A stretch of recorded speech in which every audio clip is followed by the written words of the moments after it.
public space protection orders 3-yearly review. So, Councillor Canniford Mark, if you'd like to introduce this report, please. Thank you, Chair. And just to set out just a few brief details on this, this is to currently note these recommendations, well, not note, but support these recommendations, which are putting us in a holding position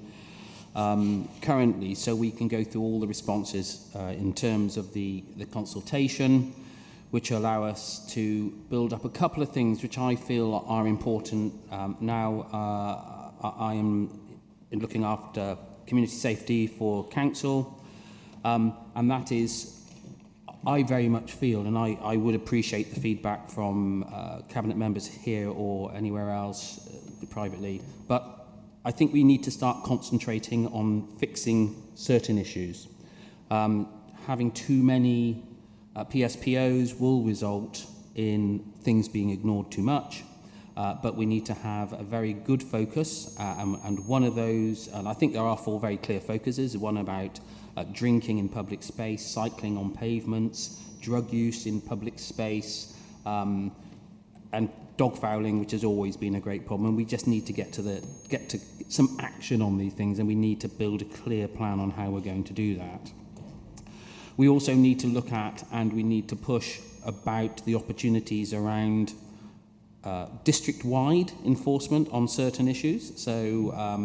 I think the one that the leader had mentioned in the past was about having a district-wide ban on alcohol in public space, in council's public space particularly, and whether we can do that, and we need to work that through and find those solutions and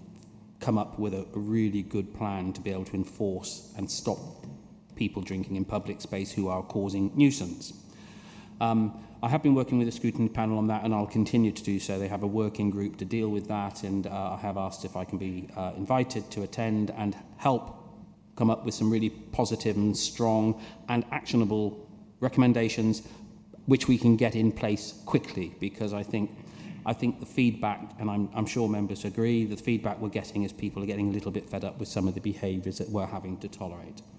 So if I can find support for the recommendations, this is giving us a chance to work through those proposals, and we will bring a report back to Cabinet or full Council, I'm not sure which it will be, to put those in place later in the year, late summer.